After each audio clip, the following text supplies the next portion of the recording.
நடிகர் ஜீவாவுடைய அப்பா and தயாரிப்பாளரான RB Chowdhury அவர்கள் நேற்று கார் விபத்தின் காரணமா உயிரிழந்தாரு. இது தொடர்ந்து யார் இந்த ஆர்பி சௌத்ரி, அவரை பற்றி தெரியாத பல உண்மைகள் குறித்து தான் இந்த வீடியோல பார்க்க போறோம். ஆர்பி சௌத்ரி ராஜஸ்தான் மாநிலத்தை சேர்ந்தவர். அதுக்கப்புறமா தான் இவர் சென்னையில செட்டில் ஆனாரு. சினிமா ப்ரொடக்ஷனுக்கு வரதுக்கு முன்னாடி அவர் ஸ்டீல் இண்டஸ்ட்ரியில தான் வேலை பார்த்திருக்காரு. அந்த காலத்துல அவர் தன்னுடைய குடும்பத்துடன் 4 அண்ணன் தம்பி 2 சகோதரின்னு சேர்ந்து வாழ்ந்திருக்காங்க. 3 பெட்ரூம் இருந்த ஒரு வீட்டுல பெரிய குடும்பமா 50 பேர் வரைக்கும் ஒரே வீட்டுல இருந்திருக்காங்க. அந்த கஷ்டமான காலத்தையும் அவர் கடந்து வந்திருக்காரு. இப்படி இருக்க சொல்லதான் பிலிம் ப்ரொடக்ஷன்ல இறங்கினதுக்கு அப்புறமா இவங்களுடைய குடும்பம் பெரிய வீட்டுக்கு ஷிஃப்ட் ஆனாங்க. அவரு ஆரம்பத்துல அடிப்பப்பம், லயனம், கல்பனா ஹவுஸ் மாதிரியான மலையாள படங்களை தயாரிக்க ஆரம்பிச்சாரு. ஆனா அவருக்கு பெரிய சக்சஸ் கிடைச்சது என்னமோ புது வசந்தம் படத்துல தான். அந்த படம் தான் தமிழ்நாடு ஸ்டேட் அவார்டும் வென்றுச்சு. ஆர்பி சௌத்ரியுடைய படங்கள் எல்லாமே ரொம்ப பேசப்பட்டு பாராட்டியும் பெற்றிருந்தாலும் அவருடைய பர்சனல் லைஃபை பொறுத்த வரைக்கும் பிரைவேட்டா தான் வச்சிருந்தாரு. அவருக்கு முதல் திருமணம் ராஜஸ்தான்ல தான் நடந்தது. அவருடைய முதல் மனைவியை அவர் வெளியில் காட்டினது கிடையாது. இந்த தம்பதிக்கு பிறந்தவர் தான் நடிகர் ஜித்தன் ரமேஷ். இப்படி ஆர்பி சௌத்ரி முதல் மனைவி குறித்து எதுவுமே சொல்லாத நிலையில தான் 2021 வரைக்கும் ஃபேன்ஸ் யாருக்குமே ஜித்தன் ரமேஷோடைய அம்மா யாருன்னே தெரியாது. அப்படி இருக்க சூழல தான் ஜித்தன் ரமேஷ் பிபி ஜோடிகள் ஷோல அவருடைய அம்மாவை இன்ட்ரோடியூஸ் பண்ணாரு. தமிழே பேச தெரியாம இருந்தாலும் மகனை ஆசீர்வதிக்க அவங்க ஷோக்கு வந்தது ஆடியன்ஸ்க்கு ரொம்பவே எமோஷனலா இருந்துச்சு.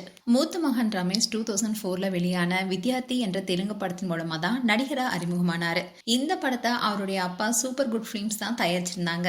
அதுக்கப்புறமா அவர் நடித்த முதல் தமிழ் படம் தான் ஜித்தன். அந்த படத்திலிருந்து தான் இவருடைய பெயர் ஜித்தன் ரமேஷ்னு அறியப்பட்டது. இதற்கிடையில தான் ஆர்பி சௌத்ரி 2வது முறையா திருமணம் செய்தாரு. அவருடைய மனைவி பெயர் தான் மஹஜபின். இவங்களுக்கு அமர் சௌத்ரி என்ற மகன் பிறந்தாங்க. அதாவது ஜீவாவுடைய பெயர் தான் அமர் சௌத்ரி. ஜீவா தன்னுடைய அப்பா தயாரித்த ஆசை ஆசையை படத்தின் மூலமா தான் சினிமாவில் அறிமுகமானாரு. அதுக்கப்புறமா அவரு ராம், கற்றது தமிழ், கோ, சிவா மனசுல சக்தி அண்ட் தலைவர் தம்பி தலைமையில் போன்ற பல ஹிட் படங்கள் நடிச்சிருக்காரு. அண்ட் தமிழ் சினிமாவை பொறுத்த வரைக்கும் ஆர்பி சௌத்ரி என்ற பெயரையும் அவருடைய சூப்பர் குட் பிலிம்ஸ் தயாரிப்பு நிறுவனத்தையும் யாராலுமே தவிர்க்க முடியாது. கிட்டத்தட்ட 38 வருடங்களா தமிழ் திரையுலகில் முக்கியமான ஒரு திரைப்பட தயாரிப்பாளராகவும் நடிகர் விஜய் உட்பட பல நட்சத்திரங்களுக்கு சூப்பர் ஹிட் திரைப்படங்களை கொடுத்தவர் தான் ஆர்பி சௌத்ரி அவர்கள். தமிழ்ல மட்டுமே பல வெற்றி படங்களை தயாரித்திருக்காரு. சேரன் பாண்டியன், கோகுலம், நாட்டாமை, பூவே உனக்காக போன்ற பல படங்களை தயாரிச்சிருக்காரு. அண்ட் இவருடைய படங்கள் எல்லாமே குடும்பத்தோடு பார்க்கக்கூடிய படங்களா அமைஞ்சிருந்தது. அண்ட் இவரு கிட்டத்தட்ட 44 புதுமுக இயக்குநர்களுக்கு வாய்ப்பு கொடுத்திருக்காரு. விக்ரமன், KS ரவிக்குமார், சசி, பேரரசு, லிங்குசாமி, எழில், ராஜ்குமார்னு இவருடைய பட்டியல் நீண்டுகிட்டே இருக்கு. அண்ட் இதுல இன்னொரு விஷயம் என்னன்னா, தாவைக்க தலைவரும் நடிகருமான விஜய ஒரு மாஸ் ஹீரோவா கொண்டு வந்த பூவே உனக்காக படத்தை தயாரிச்சவரும் ஆர்பி சௌத்ரி தான். அண்ட் ஆர்பி சௌத்ரி தன்னுடைய 100வது படத்தை எடுக்கணும் என்ற கனவோடு இருந்தாரு. ஆனா அந்த கனவு நிறைவடையாமலே போயிடுச்சு. இப்போ இவருடைய தயாரிப்பு நிறுவனத்தை அவருடைய மகன்களான ஜித்தன் ரமேஷ் அண்ட் ஜீவா தான் பார்த்துட்டு வராங்க. மேலும் ஆர்பி சௌத்ரி குறித்து உங்களுடைய கருத்துக்களை கமெண்ட் செக்ஷன் சொல்லுங்க.